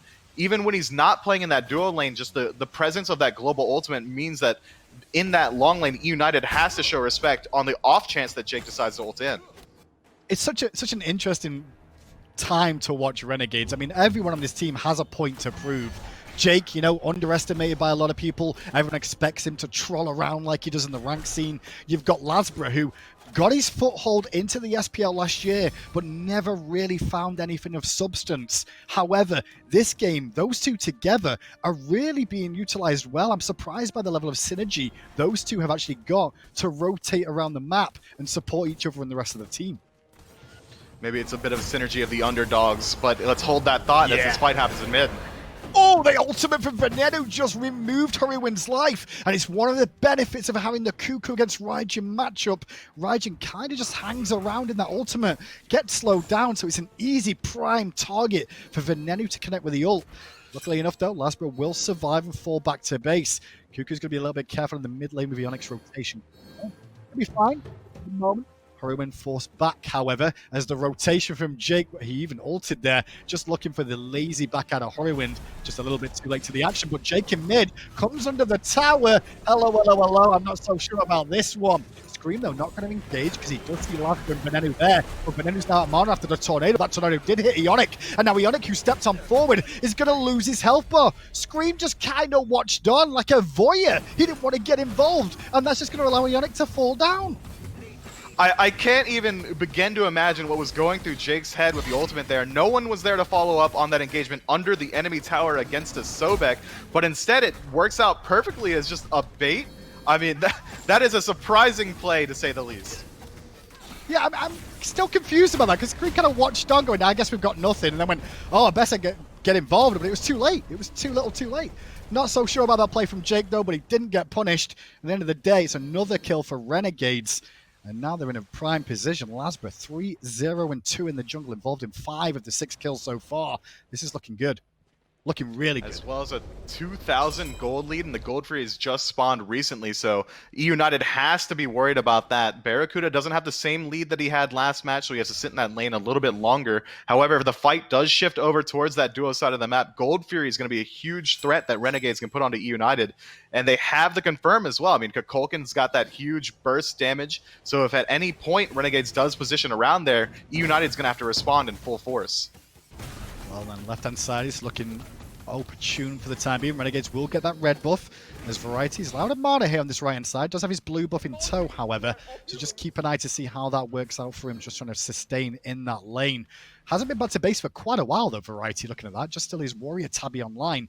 It's a long time to be sat in lane, but I guess if you're not being pressured, you don't have to worry. Speaking of pressure, Jake just blinks away from an awkward angle, back towards this left-hand side, as Eonic now returns in tow. I like that play to just use your blink for safety. I mean, he's been able to find the engagements without it, and you might as well, with a huge lead as you have, play as safe as humanly possible. It doesn't really matter as long as you are not giving up any sort of ground, and I like that play from Jake, especially considering Renegades is a team that we're used to seeing throw these early game leads and maybe make slight misplays around the jungle. So I like that level of safety. It's showing me that Jake has learned a lot of discipline in his short time in the SPL. Now as it stands here, everyone just continuing to farm up from both sides here. eUnited really looking for scraps at the moment. They do have an experienced lead in the solo lane for the time being, though, for Variety here. Just an etch ahead of SoloOrTroll for now, as he has stuck in that lane for so long. But that's making Jake pay some attention here. Jake did stop at a ward, so Variety knows what's going on. The ward placement for Variety pretty solid, and Jake's in an awkward spot. However, the Protector's Surge will keep him safe. Keep an eye on Lasbra coming around the corner, but 3 members of eUnited are here first. Stunned onto SoloOrTroll, tries to get the ultimate and will do so. Lasbra channeling the Typhoon, does a good job, but for ult exchanges, Variety and Eonic use their CC immunity to stay alive, and now the aggression onto the blue buff appears again. Lasbra's still here though, watching on. Won't be able to do much about it for the time being. eUnited find a very small win, stripping away some experience on this right-hand side. They did, but the fight isn't quite over yet. We saw that entire time Lasbra was looking for the pick on a Scream, and he finally finds it. Now Hurriwind left alone in the lane. It's going to be a return to equity here as they just go back towards the farming. However, Renegades still have this enormous lead despite losing out on that invade, and they can position towards that gold free off the back end of that pick. Yeah, here's the Gold Fury play coming up now, especially with Scream being dead for a few more seconds. Could be a 3v4 situation on this left-hand side. Lasbra on zone duty. Snoopy going to rotate in, though. Try and do something with this Anhur. Desert Fury just a little bit too early, but it will at least force out the reset from Renegades. They recognize the danger could be there, so Renegade's just going to fall back, not wanting to make a mistake here and give up this nice little comfortable lead they've got. So tough game for eUnited to work back into. The kills on everything there. Realistically, kills is great. You've got to find the extra stuff after that. The experience, the gold lead has to continue to grow. They do. This is a lot of discipline we're seeing, but this 3,000 gold lead has remained stagnant for 3 minutes, as you said, which is not exactly the position you want to be in. With a lead as sizable as this, I'd imagine Renegades should be looking towards maybe sieging a tower if you don't want to move towards one of these neutral objectives in the Pyromancer or the Gold Fury. Instead, just continued aggression in the short lane. BaRRaCCuDDa has his ult and needed it to get away from the danger there, but SoloOrTroll might just give chase here. First Will Serpent short for Scream. Changes his mind about the extra aggression, I guess with the pings going down to Eonic there just to give that vision. Make him recognize it would have been at least a trade out that might not have been worthwhile. Instead, Renegades just holding on and playing relatively safe for now. Teleport is available for SoloOrTroll to get back to the lane, however, and soak up this farm. But his blue buff on that right-hand side is a little bit susceptible for the time being. However, with BaRRaCCuDDa basing low on mana, no action there will continue.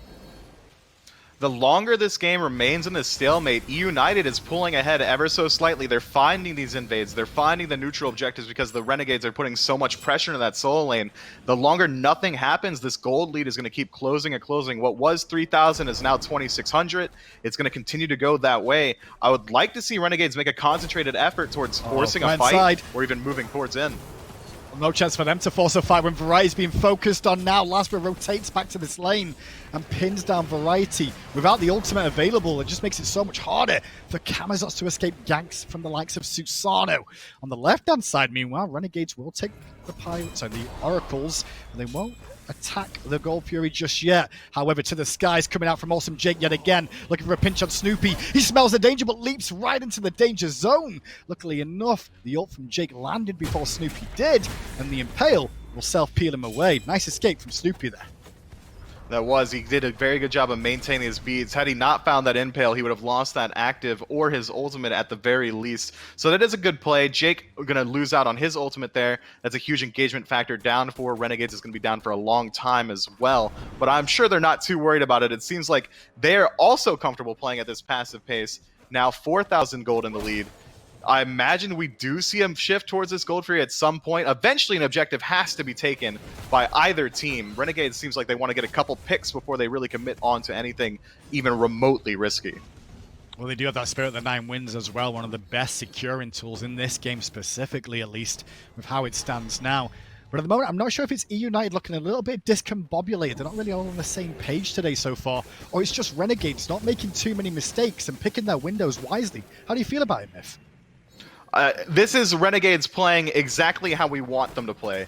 We've seen flashes of this level of just brilliance, flashes of this level of early aggression on every single one of their sets beforehand, but before they were making rookie mistakes or even just getting picked out. Instead, now we're seeing a complete shift of focus. If I had to guess what was going on behind the scenes, maybe Renegades coach said, all right, guys, we need to play slower, and we're seeing that completely taken in stride as they play the slowest version of SMITE we've seen, but also the cleanest from them. Yeah, I think one person you mentioned there, the sixth man, that coach, Ro, is the coach of this Renegades team. And he actually is definitely more about, well, honestly, it's about chemistry for Ro. The Australian coach is definitely the ones that are almost like mums to their teams to try and make sure everyone's happy and feeling good about it. And I think that's one thing Renegades definitely needed was a spirit boost and confidence in themselves. And today so far, they are really showing that. eUnited, on the other hand, I'm waiting for them to really get in action. They've not found a kill just yet.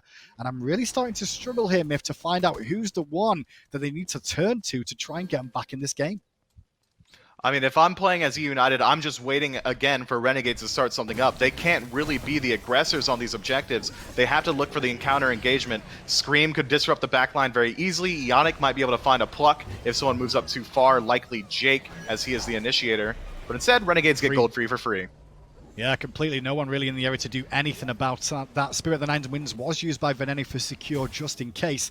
Better safe than sorry. But I guess that's the state of the SPL this season, Myth. I mean, last week, I should say, 2 weeks ago, eUnited beat Rival. But now they're on the back foot against eUnited. I think this SPL season's looking like almost anyone's at the moment. It is a highly competitive season to be sure, but half of that is likely due to the discomfort of playing online. That's a little bit new. Disaster. Variety was lazy back in after trying to proxy farm a wave. Got spat on over the wall by SoloOrTroll. And now the chase is on to run down the Batz. No hell for you, friend. You'll return there without a choice in the world. 3 members of Renegades finding that pick on the right-hand side. Meanwhile, eUnited are just busy elsewhere on the map, just trying to find farm wherever they can. And one by one, they're getting picked apart. 30 seconds on that spawn. Renegades have full run of the map here. They could very easily move in towards Pyromancer, and it seemed like that might have been the call as BaRRaCCuDDa was rotating out, but he returns over to his lane. I'm sure he trusts his squad to pick that up on their own, and it will go completely uncontested towards them. The game is opening up slowly, ever so slowly towards Renegades. 5,000 gold now in favor of them, and not a single tower taken off of eUnited just yet. That's so much farm left on the map that they are favored to take if they do decide to do the 5-man siege. Yeah, it's a really good point, Myth, actually. I mean, 5k gold lead at 16 minutes is huge, but then take into account there's no towers down. That's even more of a gold lead, right? That's huge. Such a monster situation to be in. Variety, though, trying to get aggressive towards Jake and SoloOrTroll. SoloOrTroll trying to body block and help out until he gets blocked by Eonic, but Jake is fine, and now Troll is too. The rotation's coming through in the middle area. As you can see, Lasbra starting to get involved, and with Venenu in backup too. We got a 4v4 on this right-hand side. Troll under a bit of pressure, though, without his World Serpent being available. But the tornado zones away some of the damage for the time being. Just keep an eye on those 2 hunters, recognizing that everybody's on the right-hand side. I'm just keeping an eye to see if Snoopy goes for a play there, as everybody else is watching on. The hunters will take a boxing match, but Lasbra in on the right, looking for the blink, and the Spirit of the Night Winds does connect onto Variety, but Variety with the Banana Hell available, escapes for the time being. A battle on both sides of the map, left-hand side. Snoopy losing this trade so far, and actually loses his tower, which was whittled down already. Meanwhile, in the jungle, Scream trying to chase onto Lasbra, forced to use the ult defensively to get himself some peel. And Jake on the back end uses his ultimate as well just to get the shield onto his team. But this is exactly what I expect to see from Renegades. When you have a lead like this, you look for that type of aggression. They open up that solo side of the map, making sure that BaRRaCCuDDa knows that he can play as aggressively wants as in duo lane. Things are going very well, but so far they haven't been able to find their footing. They haven't been able to just win a fight straight out. It has been just completely good picks so far. 9-0 is the slash line. 5,000 gold is the lead. Still, no towers have fallen except for that tier 1 in the duo lane in favor of Renegades. And now Gold Fury spawning soon. They could start to shift their aggression that way. It seems like Renegades are willing to just play this out as long as it takes for them to remain safely, that is. Yeah, it seems like a battle of attrition, right? Like Renegades is just like, okay, it may go long, but we don't want to make too many mistakes and give up a lead. Credit where it's due, though. We did see a bit of action out of eUnited in the solo lane there. I like the aggression out of Variety to try and make something happen. I've not felt that from eUnited in the second game at all. I've not felt any aggression out of Scream. He's just really just farmed up consistently. This team, obviously no team fights just yet, but I need to see something out of eUnited to give me some hope at the moment. Otherwise, as we were saying, this battle of attrition is just slowly going to continue in Renegades' favor. The gold may continue in their favor, but if Renegades keep up this pace and the game goes long enough, eUnited has a fantastic comp in the late game. 2 frontliners out of Eonic and Scream, as well as huge damage potential from Variety and Hurriwind. Snoopy just going to go his traditional tank killer build as well. So if this game does go long enough, eUnited will eventually come online regardless. Do you reckon that's a thought process of eUnited here then, Myth? Is like, okay, we're behind, let's hold on for the later stages, just continue to farm up, try not to lose too much, and then hopefully we can get ourselves in a position to take a fair fight, or an almost fair fight? Is that the idea they're having here? It absolutely is. I mean, I've been in this situation as well. I'm no stranger to losing a game handedly. Now 6,000 gold in favor of Renegades. At this point, eUnited can't truly choose a fight. Yes, they can look for picks, but at any point, if they decide to go for a 5v5 engagement, they have to know they're disfavored. So I imagine they are just going to continue farming up as safely as they can and play for that absolute late point. They might be willing to give up some of these neutral objectives as well, but Renegades hasn't really been aggressing onto it, so they're not having to give up much at all. Fury spawning will be a primal one this time round, which will just allow them to clear out fire giants a little bit quicker and take less damage. BaRRaCCuDDa pulling it early on. It is an Oracle ward, though, from eUnited, so they know this is happening. And a couple of members of eUnited are now here to try and slow this down. But the zone works pretty good. Desert Fury strips it away, I feel, there from Snoopy. Venenu's ult was just too little too late, and that ultimate not being available could set up a chance for eUnited. Variety go to the backside looking for Venenu, forcing Venenu away from the the fight. Banana Hell does great damage to BaRRaCCuDDa, and BaRRaCCuDDa should fall soon. No, he gets a huge heal. Barra's still alive. He trusted in his teammates, and now to the skies, being channeled by Jake to the backside. It's eUnited overextended. Snoopy falls in tow, and Hurriwind and Scream have to turn tail. Pulled in his Hurriwind, knocked up and pulled around. 12 kills now for Renegades, and eUnited have still not found a life. I can't believe BaRRaCCuDDa lived there. I can't believe he lived either, but eUnited getting that Gold Fury shouldn't have happened. I mean, Desert Fury is not the best confirmation tool. I mean, those spheres are ticking for about 150 damage at this point, but you have Sphere to the 9 wins on your side, and at the second Venenu dropped it, it hit nothing, so that's a huge team fight tool lost, especially considering it wasn't even used towards confirmation, but instead, Renegades come out ahead in the fight. 3 people still dead for eUnited. Now they're grouped up on the Fire Giant. Man, disaster when you end up getting the actual Fury, and then you may lose the Fire Giant. Eonic is here though, no ultimate available for him. Both relics now on cooldown. Eonic's just trying to buy time, but after that charge away, you can see he's not going to be involved. Renegades will take this Fire Giant now uncontested. Scream's going to split push that left-hand side and at least take down a tier 1 tower for a little bit of global gold for his team. Renegades are looking good here. BaRRa may just find his first win in the SPL in quite a while. I don't want to meme my boy too hard, but Ven doesn't even land the ultimate there on Fire Giant. Maybe he's just trolling around a little bit, but that is a cooldown down, not for long, but even then, it didn't even connect. Yeah, I didn't find it, but again, it was technically... We can forgive him, right? I mean, we can give some forgiveness to pros when they make a mistake around objectives that aren't contested. You know, I guess. Do we not want to do that? I mean, I'm fine if we don't. Ideal situation. No one's even trying to pressure you out. The ultimate wasn't even necessary, but then he misses it anyway. Right? Yeah. Yeah, it was practice. It's all just in case there is a contention at a later point. Now 5 strong for Renegades with Fire Giant. They could siege just about anywhere they want to. It seems like they're going to group up on that long lane with a slight split push focus into that middle. There's a 3-stack from eUnited in the middle lane, maybe a bit of a miscommunication. They know that 4 are strong on the side of Renegades in the long. Just want to note again, Rival were lost to eUnited in week 1, so please don't be underestimating the strength of eUnited here as they take on Renegades. It just shows how well Renegades have played this series so far.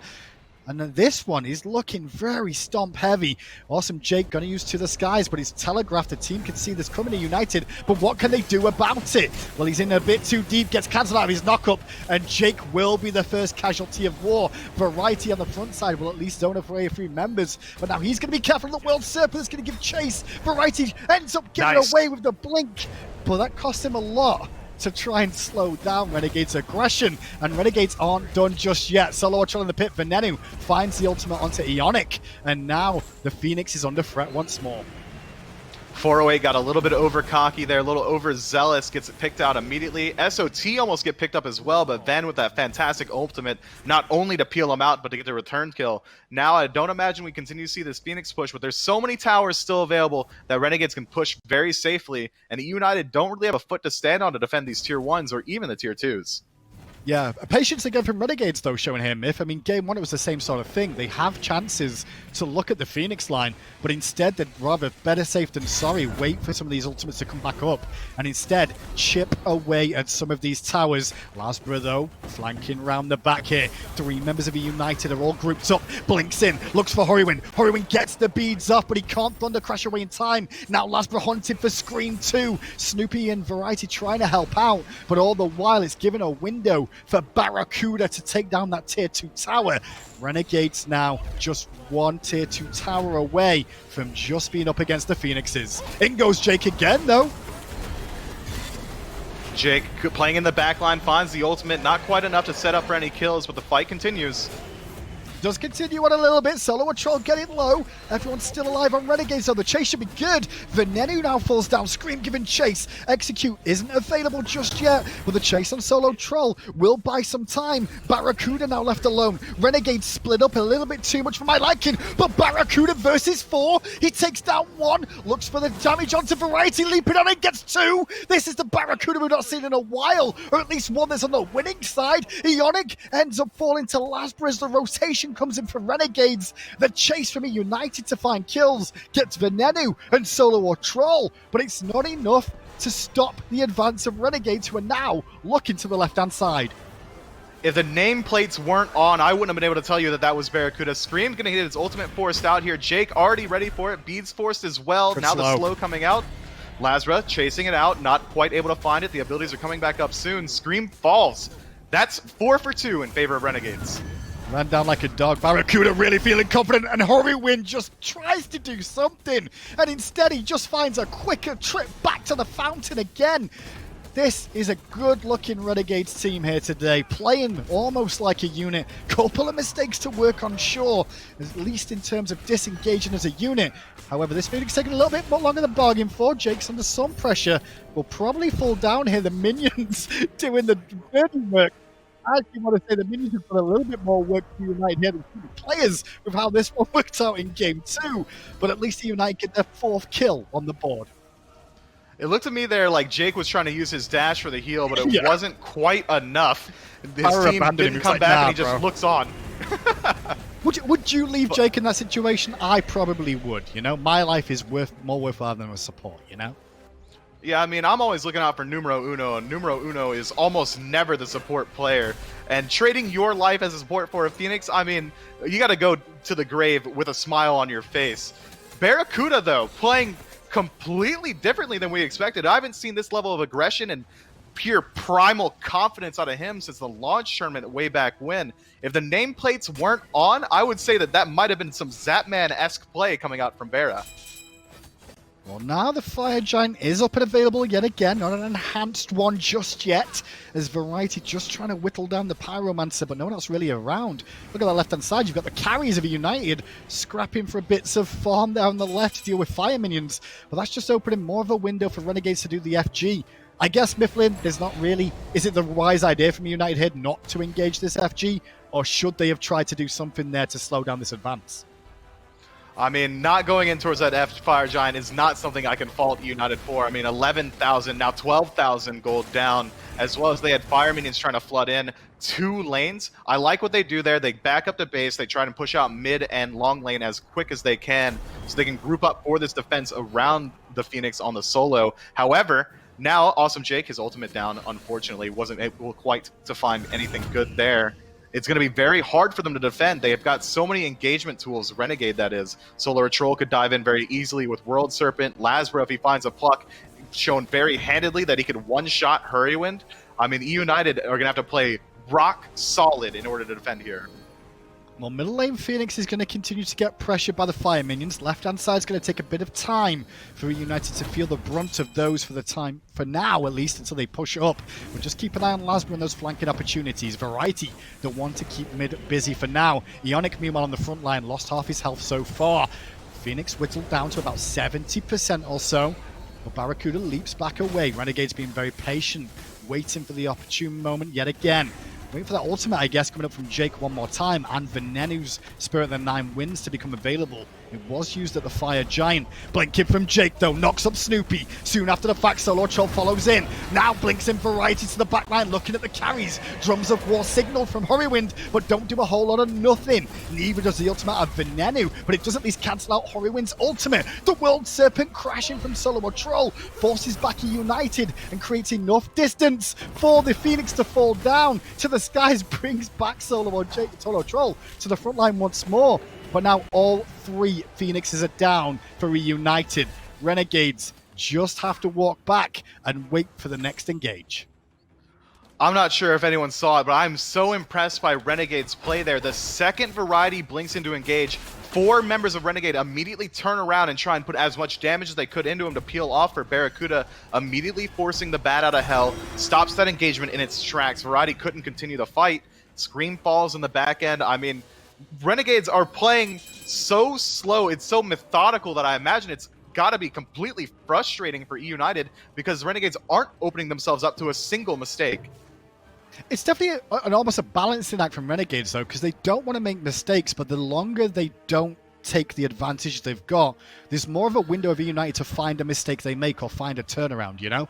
Obviously, in this game specifically, 3 Phoenixes being down, or should I say 2, at least for a moment or two now the left one respawned. A small window for United to hold on to here. I just don't hold out much hope with how this one's gone so far. It is going to be certainly hard. I mean, historically, there's only ever been 2 comebacks with 3 Phoenixes down in the Pro League, and now Jake finding an engagement. Impale against the wall from Snoopy slows him down. Eonic using the ult a little bit early on here to try and make sure he doesn't get CC chained. Renegades weren't really in a position to engage as a full 5-man unit just yet. Screammmmm, going to push out this right-hand side. So once again, eUnited trying to make sure they only have to deal with 2 lanes at a time, which is a wise strategy under the circumstances. It certainly is. This Phoenix is so weak, however, they can't let Renegades move in even a little bit. If they want to defend it, they're going to have to engage outside of their own Phoenix, which is scary in of itself, especially considering the support and Hunter for eUnited don't have their ultimates. Blink from Jake knocks up Snoopy. No real panic though, and instead Jake loses half his health. Drums of War sounded by Hurriwind does decent damage, but not enough to slow him down. Spirit of the Night wins! Destroys 2.5 members! Venenu connects! Who needs to connect with a Fire Giant when you can kill 2 members with 1 ultimate? Into the throne room go Renegades, and that could be that. BaRRaCCuDDa has broke his losing streak after almost a year. That is an impressive play from Renegades. I mean, that was clean, clinical play both games. Very few mistakes coming out at all. This is the best that we've seen. This is what Renegades have been showing that they can do since day 1 of the SPL. Now that they've ironed out some of those kinks, no more stumbles in the late game, no more fumbles. BaRRaCCuDDa's squad looking oh so strong. I'm not gonna lie, I really like this team on paper. I just wasn't sure if it would come to fruition or how long it would take them to get there.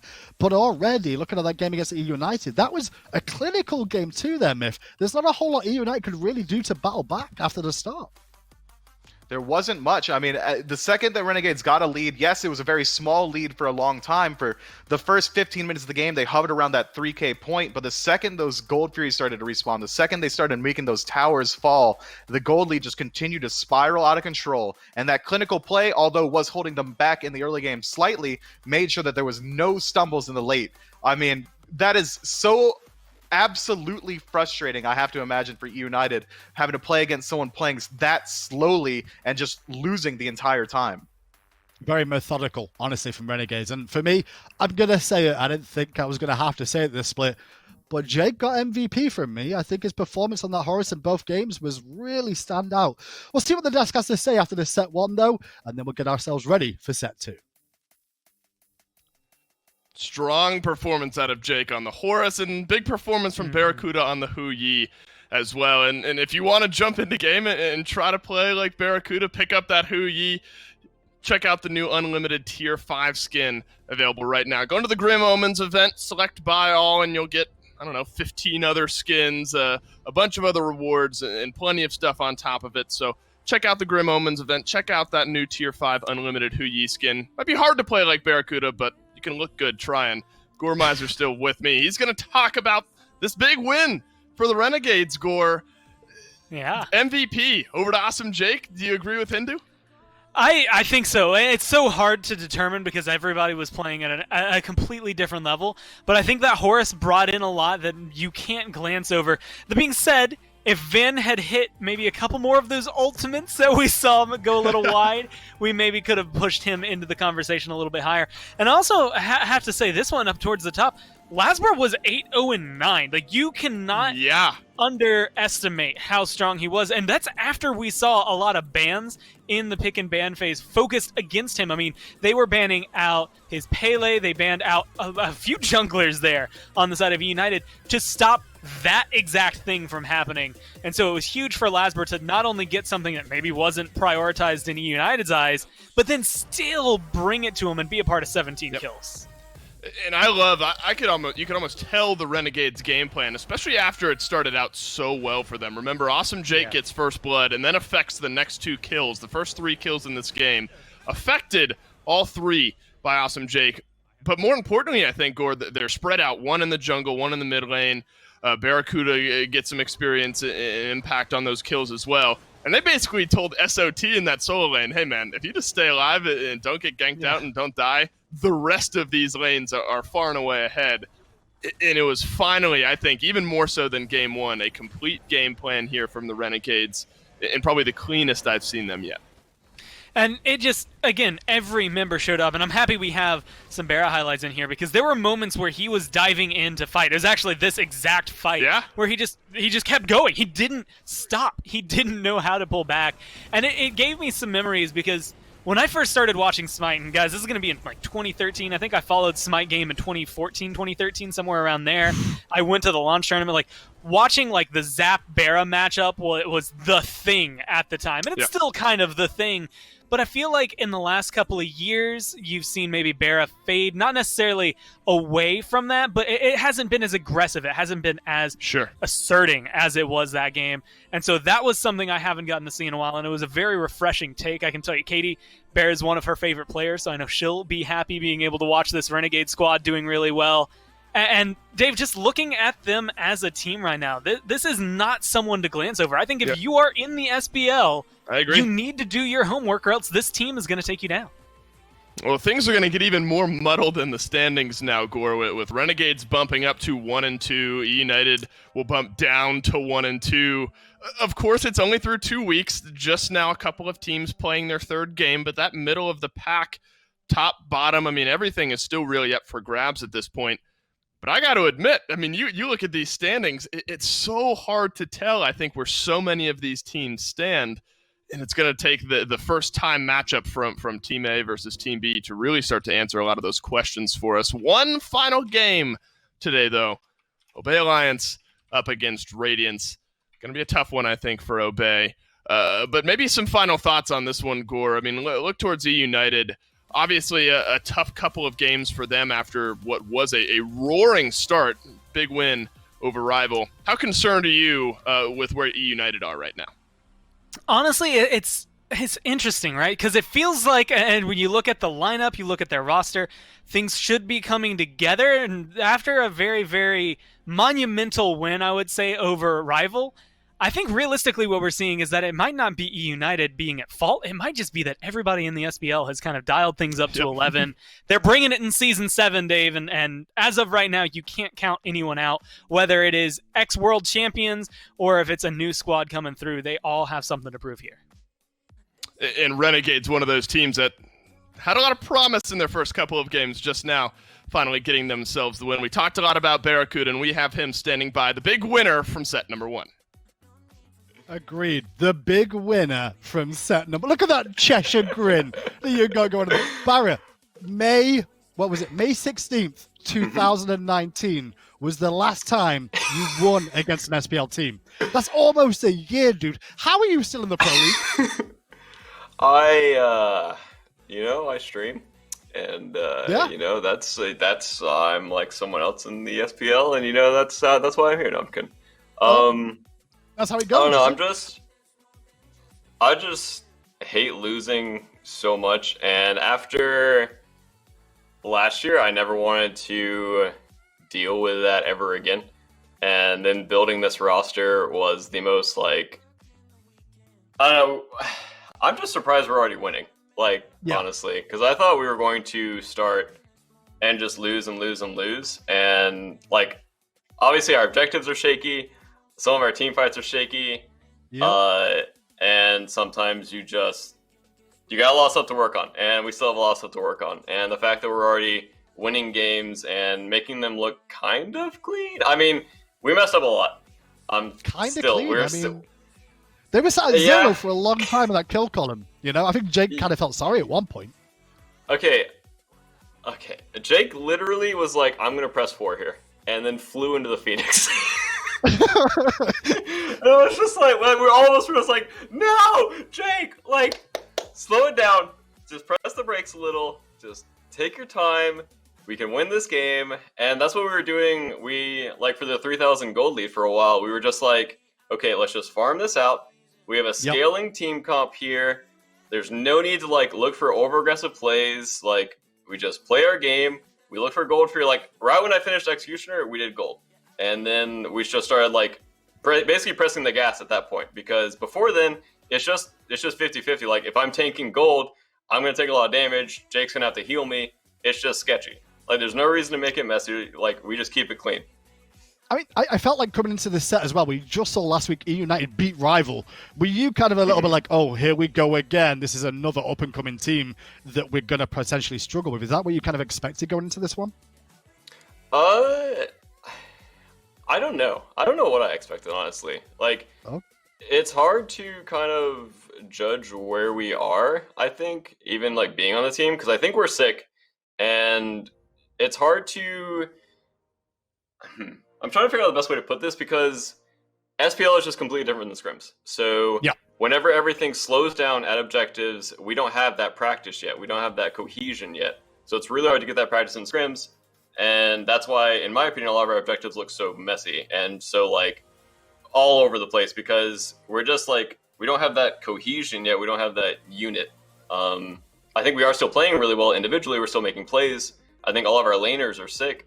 But we just need that cohesion. We need that shot calling kind of authority that people listen to and that people respect, and we're all on the same page. Because like, I think it was game 1, like we're getting picked like up their duo tier 2 when we were all like going to push mid, and then like game 2 we're still like making a lot of misplays even in the late game. So we just need to focus on keeping things clean, because I think individually we are better than a lot of other teams in SPL.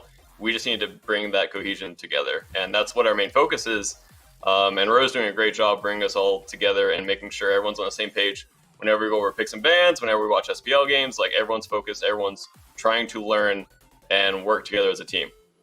It's just cool to see your smile on your face again, BaRRa, for at least 2 seconds anyway. Congratulations on the W today. We're looking forward to seeing you in the future. For now, it's time for us to get ready for set 2 of the day.